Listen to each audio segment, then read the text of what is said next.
আসসালামু আলাইকুম, কেমন আছেন সবাই? আশা করি সবাই ভালোই আছেন। তো আজকে চলে আসছি নতুন একটা দিনে নতুন একটা ভিডিও নিয়ে। তো আবদ্ধ অবস্থায় বিদেশি মুরগি পালনের লাভ বেশি যদি আপনি কিছু টিপস জানেন। তো আমারও এখানে বিভিন্ন জাতের মুরগি আছে। বিদেশি জাতের মুরগি এখানে আছে ফাইটার, আর আছে বিভিন্ন জাতেরই।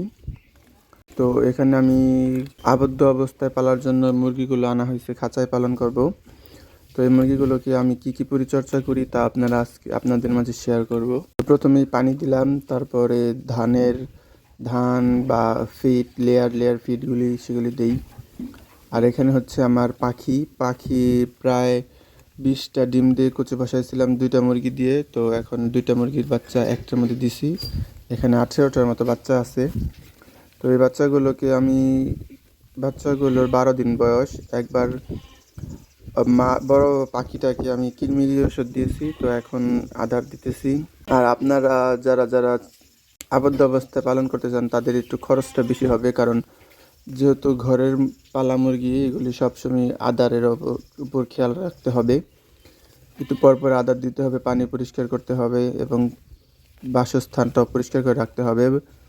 ওদের ময়লা আবর্জনা যে না পারা লাগিয়ে সিস্টেম করে রাখতে হবে। আর মুক্ত অবস্থায় পাললে তো আদার খরচ কম লাগে এবং এত পরিচর্যা না করলেও হয়। সপ্তাহে 1 দিন বা 2 দিন পরিষ্কার করলেই হয় ওদের খোয়ারটা। আর যেটা আপনারা বেশি খেয়াল রাখবেন সেটা হচ্ছে রোগ ব্যাধি, কারণ আবদ্ধ অবস্থায় মুরগির বেশি রোগ ব্যাধি দেখা দেয়, কারণ ওরা যে বজ্র ত্যাগ করে তা যদি আবার পাড়ায় বা খাবারের সাথে মিশে যায়, ওটা দিয়ে আপনার মুরগির পাতলা পায়খানা বা চুনা পায়খানা হতে পারে। তো আপনারা যেটা খেয়াল রাখবেন সেটা হচ্ছে ডাক্তারির কিছু টিপস বা কিছু মেডিসিন প্রয়োগ করার জন্য। আর কিছুদিন পর পটাশ দ্বারা একটু গোসল করানোর চেষ্টা করবেন এবং খেয়াল রাখবেন সবগুলো মুরগিকে সুস্থ রাখার জন্য। তো আমার এই মুরগিগুলোকে আনা হয়েছে থেকে, এক ফার্মে থেকে। তো এটা হচ্ছে ফাইটার মুরগি, যার দাম আছে আপনার এখন হচ্ছে 500 টাকা পার পিস।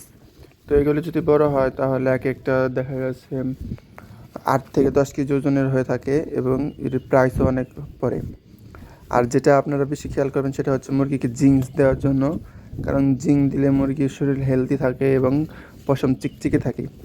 আর যদি ডিম পাড়ার জন্য কিছু দিতে থাকেন তাহলে নাপা বা অন্য বিভিন্ন যে মেডিসিন ওগুলি দিবেন। মাংসর জন্য করতে হলে আপনারা লেয়ার যে ফিডটা ওই ফিডটা দিবেন, কারণ মাংসের জন্য আমরা তো সাধারণত ডিমের জন্যই পালন করব খাঁচায়। তো আর মাংসের কথা নাই বলি।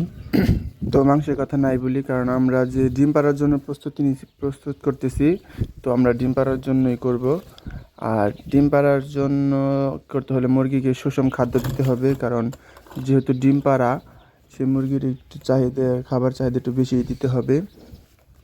তো সুস্থ সবল রাখার জন্য অবশ্যই আপনাদের মেডিসিন প্রয়োগ করতে হবে এবং চিকিৎসার দিকে ভালোভাবে নজর রাখতে হবে। আর অবশ্যই এই ফর্মুলাগুলি যদি আপনি মেনে চলেন তাহলে ইনশাল্লাহ আপনি মুরগি পালন করে লাভবান হবেন। ভিডিওটি দেখার জন্য ধন্যবাদ। ভালো থাকবেন। আল্লাহ হাফেজ।